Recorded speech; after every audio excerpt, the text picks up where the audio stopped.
بسم اللہ الرحمن الرحیم، سیکنڈ ایئر کلاس۔ السلام علیکم۔ مولوی نذیر احمد میرات العروس، سبق نمبر 5 میں اکبری کی حماقتیں۔ عزیز طلبات، اس سے پہلے ہم نے پڑھا کہ ایک حجن جو تھی، جو کٹنی تھی، وہ حجن کے جو بیس بدل کر جو ہے مزاج دار جو تھی اس کی گلے میں آتی ہے، اور کس طرح سے وہ اس سے بے تکلف ہو جاتی ہے اور اسے گھر کا پورا احوال جو ہے اس کو بتا دیتی ہے۔ صفحہ نمبر ہم 30 میں پڑھیں گے کہ حجن نے جب جان لیا کہ اس کو اچھی چاٹ لگ گئی ہے، کس کو؟ مزاج دار کو۔ چاٹ لگنا کا کیا مطلب تھا عزیز طلبات؟ چسکا لگ جانا، عادت پڑ جانا۔ تو وہ اسے کیا کہتی ہے کہ تمہارے ڈب کی کوئی چیز نکلے تو لاؤ۔ اب کیا ہے ڈب کا مطلب؟ کیا ہے مطلب کی؟ اب وہ 2-4 دن کے بعد کیا لے کے آتی ہے عزیز طلبات؟ اس کے پاس جھوٹی موتیوں کی ایک جوڑی لے کے آتی ہے، اور ساتھ یہ بھی کہتی ہے کہ میں سونار کے پاس گئی تھی، یعنی کہ میں کس کے پاس گئی تھی، اور وہ کیا کہہ رہا تھا اس کو؟ معلوم ہے کہ یہ 1000 کی جوڑی ہے یا 500 کی۔ میں جب جوہری کے پاس گئی تو جوہری نے مجھے کیا کہا؟ جوہری کا مطلب کیا تھا؟ سونار، ہیرے موتیوں کا خریدار یا دکاندار۔ وہ اس کے پاس گئی تو اس سے کہا کہ وہ مجھے زبردستی کیا دے رہا تھا؟ 200 روپے جو زبردستی مجھے دے رہا تھا، تو میں نے اسے نہیں دی ہے۔ اور وہ مزاج دار کو کتنے کی دے رہی تھی؟ 50 روپے میں۔ تم لے لو، پھر ایسا مال نہیں ملے گا۔ اب مزاج دار جو کیا کہتی ہے اس کو؟ 50 روپے نقد تو میرے پاس نہیں ہے۔ تو اب وہ اس کو کیا مشورہ دے رہی ہے؟ حجن جو ہے اس نے کیا کہا اسے کہ تم کیا کرو، اپنی پونچیاں بیچ کر جو ہے یہ لے لو، خرید لو۔ اب پونچیاں عزیز طلبات کہتے ہیں کلائی میں پہننے کا زیور۔ حجن نے مزاج دار کا زیور دیکھ کر پھر اس نے کیا کہا؟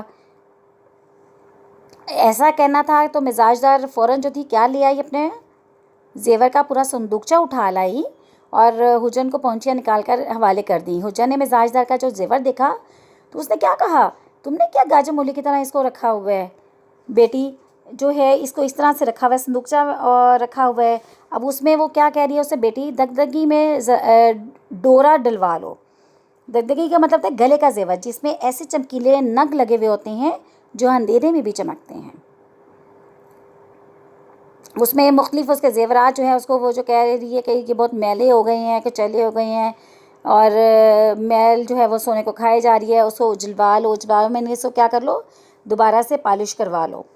اب مزاج دار جو ہے کون ڈورا، اب وہ اس کو آگے سے کیا جواب دے رہی ہے؟ اس میں کون جو ہے ڈورا ڈلوائے، کون اجلوائے؟ اس سے کہتی ہے تو وہ کہتے ہیں کہ مجھے تو وہ کہتے ہیں اگر وہ اپنے میاں محمد عقل سے کہتی ہے تو وہ کہتے ہیں میرے پاس وقت نہیں ہے۔ تو حجن اب اس کو کیا جواب دے رہی ہے کہ حجن وہ اس کو کہتی ہے او بیٹی یہ کون سا بڑا کام ہے، لو موتی رہنے دو، اب میں ابھی ڈورا ڈلوا دوں اور جو زیور نکال دو، میں ابھی جو اور بھی زیور ہے تو اس کو بھی نکال دوں، میں اس کو بھی اجلوا دیتی ہوں۔ اجلوا دینے کا مطلب کیا کرنا ہے؟ صفائی کروا دیتی ہوں۔ مزاجت نے کیا کیا؟ سب زیور حوالے کر دیا، اور کس کو ساتھ بھیج دیا؟ زلفن کو بھی ساتھ بھیج دیا۔ سونار کے پاس میں وہ کہتی ہے کہ سونار کے پاس بیٹھی رہے گی اور میں اس سے سارے کام کروا لوں گی۔ اب مزاج نے کہا اچھا ٹھیک ہے، یہ اس نے کہہ کر اس نے زلفن کو بھی آواز دی، اس کو ساتھ بھیج دیا۔ اب جب حجن نے زیور لے لیا، اب جب ساتھ زلفن بھی چلی گئی تو گلی کے ایک نکر پہ پہنچ کر اس نے کیا کہا کہ تم ایسا کرو کہ یہ حجن بولی کہ اے ناک کی کیل کہاں ہے، کیا ہوئی؟ تو زلفن نے کہا اسی میں ہوگی، تو پھر وہ کہتی اس میں تو نہیں ہے۔ تو پھر وہ اسے کہتی، پھر خود ہی حجن جو ہے وہ سو کیا کہہ رہی ہے؟ اے پان دان کے ڈھکن پہ رہ گئی ہے۔ ارے زلفن دوڑ کر جاؤ اسے بھی لیا۔ اب زلفن بھاگی کہاں پہ آتی ہے؟ وہ دروازے پہ چلاتی ہے، بی بی ناک کی کیل پاندان کے ڈھکن میں رکھی ہے، لیکن جلدی کرو حجن گلی کے نکر پر جو ہے بنیا کی دکان کے آگے بیٹھی ہے۔ اب بنیا جو ہے بیٹا بنیا جو دکاندار کو کہتے ہیں پرچون فروش ہے، سود کا کاروبار کرنے والا ہے۔ یہ لفظ عموماً ہندو دکانداروں کے لیے استعمال ہوتا ہے، اور اس کے ساتھ عموماً چلاکی کی اور گاہکوں سے روپے پیسے اینٹنے کا تصور وابستہ ہے۔ اب کیا ہو رہا ہے؟ اب جب وہ کہتی ہے اس کو کہ یہ کہنا تھا کہ مزاج کا کیا جو تھا اس کا ماتھا ٹھنکا کا مطلب کیا ہوا؟ شک ہوا، اندیشہ ہوا۔ اب وہ کسے کہتے ہیں؟ بولی ہوئی ہے۔ بولی کا مطلب کیا ہے؟ پاگل ہو گئی ہے۔ کیسی کیل؟ میرے پاس تو کہیں نہیں ہے، تو نے دیکھی ہے؟ ارے کہ مطلب جوڑتی ہوئی چال جا کہیں چلی جو حجن جو ہے کہیں چلی نہ جائے۔ اب زلفن جو تھی وہ کیا کرتی ہے؟ الٹے پاؤں وہاں سے چلی جاتی ہے، اس کو کس کو دیکھنے کے لیے؟ اس حجن بھی کو دیکھنے کے لیے، لیکن وہ کہیں اس کا پتہ نہیں ملتا۔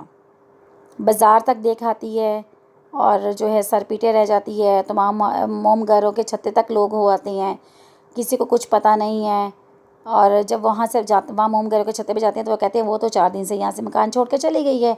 محمد عاقل آتا ہے، وہ بھی سر پیٹ لیتا ہے اور بیوی سے کہہ رہی تو نے تو گھر کو خاک سیاہ کر کے چھوڑ دیا ہے. ٹھیک ہے، گھر کو خاک سیاہ کر کے چھوڑ دینے کا مطلب ہے گھر کو تباہ و برباد کر کے جو ہے تو دم لوگی. اور اس کے بعد کیا مزاجر نے کہا چل دو. اب وہ مزاجر اس سے کس طرح سے اب محمد عاقل سے بات کریے کہ تم نے تو میرے ساتھ ایسے ہی کیا. جب میں نے پہلی دفعہ تمہیں ہزار بند دکھایا تھا تو تم نے مجھ سے کہا بیگم کا اسباب اگر اور بھی ہے تو ضرور دیکھ لینا. خیر اس سلسلے میں دونوں میاں بیوی کی خوب لڑائی ہوتی ہے اور جو ہے بات پر بات چلی تو معلوم ہوا کہ بشجر نے جو کینچی کی گلی میں احمد بخش خان کی بیوی کا تمام صفحہ اس بہلے سے لڑ گیا. اب یہاں ان کی تفصیل لوگ آپس میں جب یہ واقعہ ان کی گلی میں ہوتا ہے تو لوگ مزید بتاتے ہیں کہ اس حجن بی نے اور بھی بہت سارے گھروں کو لوٹا ہے. غرض اکبری کے جہیز میں جو کپڑے ملے تھے ان کا حال سنیے. جب بھی ساس کے ساتھ رہی تو پھر وہ ساس کیا کرتی تھی 10 دن کے بعد اسے کپڑے نکال کر اس کو دھوپ لگوا لیا کرتی تھی. لیکن جب سے وہ علیحدہ ہوئی تو اس نے کیا کیا، جب برسات آئی موسم گزر گیا کافی عرصے کے بعد جب اس نے صندوق کو کھولا تو بہت کپڑوں کا دیمت چاٹ گئی تھی. چوہے نے کاٹ کاٹ کر جو تھے اس کے بقیہ دیر دیے تھے. کوئی کپڑا بھی سلامت نہیں تھا. اب یہاں پہ دیکھیں اکبری کا جتنا حال انہوں نے پڑھا. اب یہاں پہ وہ بتا رہے اکبری کا جتنا حال تم نے پڑھا اس سے تم کو معلوم ہوا کہ اکبری کو نانی کے کس چیز نے بگاڑ دیا، نانی کے لاڈ پیار نے بگاڑ دیا. لڑکپن میں اکبری نے نہ کوئی ہنر سیکھا نہ کچھ اس کے مزاج کی اصلاح ہوئی. جب اکبری نے ساس سے جدا ہو کر الگ گھر لیا برتن بھانڈا کپڑا زیور سب کچھ کے پاس موجود تھا. چونکہ خانہ داری کا سلیقہ نہیں رکھتی تھی چند روز میں ہی تمام مال و اسباب جو تھا خاک میں ملا دیا اور ایک ہی برس میں ہاتھ کان سے ننگی رہ گئی. ہاتھ کان سے ننگی رہ گئی میں یعنی تمام زیورات غارت کر ڈالے. اگر محمد عاقل بھی اس طرح احمق اور بد مزاج ہوتا تو شاید ایک دوسرے سے قطع تعلق ہو جاتے. لیکن محمد عاقل نے ہمیشہ کس سے کام لیا، عقل و شرافت کو برتا. اور وہ کہتے ہیں مزید اگر اکبری کی ہم آپ کو بہت ساری باتیں بتانا چاہیں تو اس سے مزید کئی کتابیں بھر جائیں گی. تو ایک مختصر سا جو احوال جو ہے وہ آپ کے سامنے جو نصاب میں شامل کیا گیا ہے. عزیز طالبات یہ میرات العروس میں سے لیا گیا ہے. مولوی نذیر احمد کی بہت خوبصورت کتاب اصلاحی کتاب ہے جس میں عورتوں کی اصلاح کے لیے کام جو ہے لکھا گیا ناول ہے یہ. اگر آپ کو موقع ملے تو آپ یہ ناول ضرور پڑھیے گا کیونکہ اس میں سے صرف تھوڑا سا حصہ جو ہے یا اکبری کا اس میں سے چند حالات جو ہیں اکبری کے اس میں سے آپ کو دیے گئے ہیں. اس پورے سبق سے ہمیں کیا حاصل ہوا ہے کہ دیکھیں اللہ تعالیٰ نے اگر مرد کو ایک ذمہ داری دی ہے طاقتور زوراور بنایا تو عورت کو صنف نازک بنایا. لیکن ایک عورت جب سلیقہ مند ہوگی، سلیقہ شعر ہوگی، ہنر مند ہوگی، عقل و شعور اور سمجھ بوجھ جو اللہ تعالیٰ نے اسے عطا کی ہے اس کا استعمال کرتے ہوئے تو وہ کیا کرے گی، وہ اپنے پورے گھر کو چلائے گی.